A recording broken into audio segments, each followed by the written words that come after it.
नरेंद्र मोदी ने, ठीक है, प्रधानमंत्री नरेंद्र मोदी ने और भी जो बड़ी बातें कही है एक बार दर्शकों को बताते हुए, अभी जस्ट उन्होंने कहा है कांग्रेस आरजेडी के नेता घुसपैठियों को बचाने में लगे हैं, घुसपैठियों को बचाने के लिए नारे लगाए जा रहे हैं, उनके लिए यात्रा निकाल रहे हैं।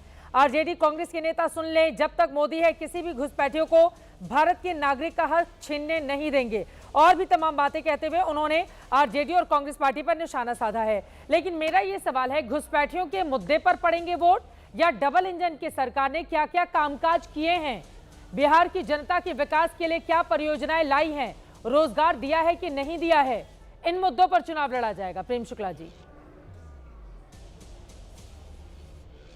देखिए, विकास का मुद्दा तो निश्चित तौर पर भारतीय जनता पार्टी जिस भी प्रदेश में चुनाव लड़ती है, हमने जनता के लिए किस तरह का काम किया है वो हम जनता के समक्ष लेकर जाते हैं। जन जन तक जनता के कल्याणकारी कार्यों की हम पूरी सूची उनको सौंपते हैं और उसके आधार पर जनादेश मांगते हैं।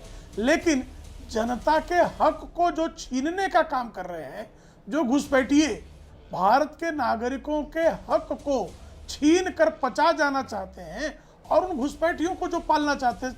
चित्रा जी, मुझे बताइए, आपने तो लंबे समय तक इस चीज को कवर किया है, एनआरसी का विरोध कौन करता है? एनआरसी किसके लिए प्रस्तावित हुआ कि भाई घुसपैठियों को इस देश से बाहर निकाला जाए। और श्री प्रकाश जायसवाल जब डॉक्टर मनमोहन सिंह जी की सरकार में गृह राज्य मंत्री थे, तब संसद में 2006 में उन्होंने बताया कि 2.6 करोड़ घुसपैठिए भारत में प्रवेश कर चुके हैं। हाँ। वो घुसपैठिए कहाँ हैं?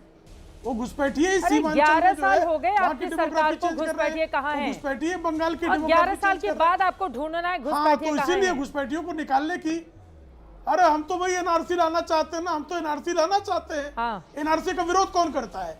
जिस दिन हमारे पास यह संवैधानिक शक्ति हमारे पास हो जाएगी कि हम एनआरसी ला सके, हम एनआरसी लाकर एक एक घुसपैठियों को बाहर निकाल देंगे। आप कब से विपक्ष की परवाह करने लगे? बचाता कौन है? आपने बहुत सारे ऐसे फैसले किए जिसका विपक्ष विरोध कर रहा था। लेकर आइए, हाँ लेकर आइए। हाँ नहीं, हम ले आएंगे।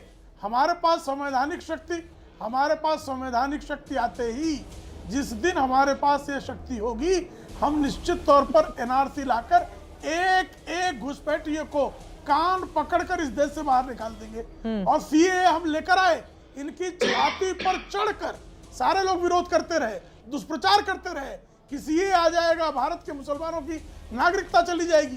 किस मुसलमान की नागरिकता गई? क्यों दुष्प्रचार किया? अतुल लोंडे पाटिल की पार्टी किस दिन माफी मांगेगी? कौन लोग शाहीन बाग में डटे हुए थे?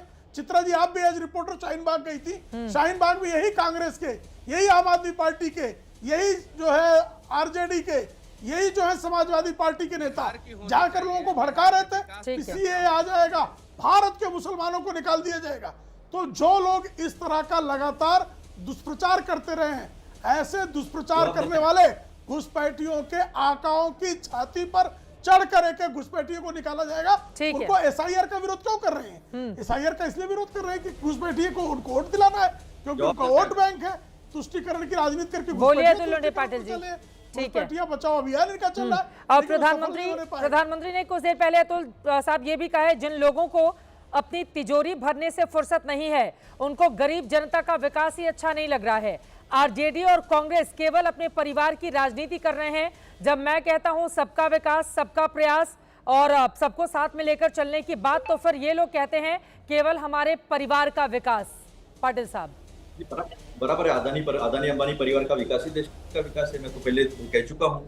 और कल के मैच में 1.25 लाख करोड़ का धंधा हुआ है। हमारे जयेश भाई बैठे हैं वहां पर, वो तो कौन परिवार पैसा कमा रहा है और कौन भीख मांग रहा है, पूरे देश को मालूम है। ये प्रेम शुक्ला जी की पार्टी की अभी मैं पोल खोलता हूँ घुसपैठियों के लिए।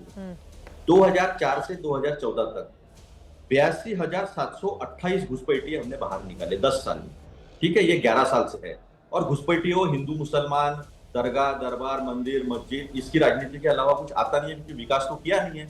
इन्होंने 5 से 6 हजार लोग निकाले हैं। ऑपरेशन पुशबैक चलाया इन्होंने, और ऑपरेशन पुशबैक में केवल 250 रोहिंग्या इन्होंने बाहर किए हैं। बाकियों के लिए हरदीप पुरी जी जो है वो दिल्ली में घर बना रहे हैं। तो ये सच्चाई है। अभी बिहार की सच्चाई क्या मैं बताता हूँ, सुनो। अभी ऐसा है कि यूनियन टेरिटरीज और ये मिलकर जो पर कैपिटा इनकम जो है, सुनो ना भाई, मैं बीच में बोला नहीं किसी के। तो शांति से सुन लो, मैं फैक्ट के साथ बात करता हूँ और पूरा सबूत के साथ बात आप करता गलत बयान नहीं कर रहे हैं ना। नहीं, हाँ सुनो, हाँ ठीक है, आप बाद में आपका टर्न आएगा तब बता देना। बोले 32,237 जो है पर कैपिटा इनकम है, आता है 32,237 जो है वो पर कैपिटा इनकम है, जिसमें 33 नंबर पे है बिहार, यूनियन टेरिटरीज और स्टेट मिलाकर 33वें नंबर पर, यानी बॉटम पर है, सबसे नीचे। शिक्षा में सबसे ज्यादा ड्रॉप आउट जो है वो बिहार में है, रोजगार पलायन सबसे ज्यादा बिहार में है, पेपर लीक तो पूरे देश में है, लेकिन बिहार जो है उसमें टॉप पर है। तो बिहार के एचआरडी के आंकड़े में दोपहर में निकाल के बैठा था, तो एचआरडी के आंकड़े में ह्यूमन रिसोर्स डेवलपमेंट में कहीं पर भी डेवलपमेंट दिखाई नहीं देती है, तो पैसा जाता कहाँ है? और हमारे मित्र कह रहे थे कि वो 71,000 का जो है वो बिल नहीं मिल रहे, ऐसा नहीं होता है।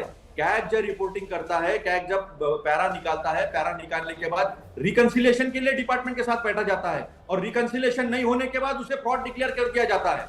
तो ये ऐसा मत कहिए, गलत बयानी मत कीजिए, हमको समझता है क्या कैसे रिपोर्टिंग करता है। वो बैठे थे मुरली मनोहर जोशी, जिनको 75 साल के बाद बाहर कर दिया था, जिन्होंने मल्टीप्लिकेशन, जिन्होंने इन्फ्लेशन को जोड़कर बताया था, और फिर जज ने कहा था कि 2-3 में मैं 7 साल बैठा रहा, 11 बजे से 7 बजे तक, इतना सब सबूत का चिट्ठा भी नहीं लाया। ठीक है, श्याम सुंदर शर्मा जी, नवल शर्मा जी हाथ उठा रहे हैं, उसके बाद में अजय यादव जी, मनीष कश्यप आ रही हूँ। ठीक है, श्याम सुंदर शर्मा जी जल्दी से जवाब दीजिए, आप बीच बीच में लगातार बोल रहे थे। हाँ जल्दी से नवल शर्मा जी, उसके बाद आ रही हूँ आपके पास। हाँ एक तो देखिए, अपने ही कह रहे हैं, जब भी मामला घुसपैठिए का होता है तो उसको हिंदू मुसलमान यही लोग करते हैं। भाई घुसपैठिया है, उसको आप बहुसंख्यक अल्पसंख्यक करिए, दूसरे बाद में एक हिंदू महिला को भेजकर, उसको हम क्यों लेंगे? हिंदू महिला को हिंदू मुसलमान नकाब में भेजकर देश में अल्पसंख्यक और दूसरे देश में बहुसंख्यक, ये नहीं चलेगा। नहीं बिल्कुल नहीं, जो घुसपैठिया है वाले को कहिए, घुसपैठिया है। आप लोग महाराष्ट्र में कहते हो, ठीक है, महाराष्ट्र में कहते हो 11 साल में आपने सिर्फ 5,000 घुसपैठी को बाहर निकाले। दूसरी दोनों लोग बोलेंगे समझ में। नवल शर्मा जी,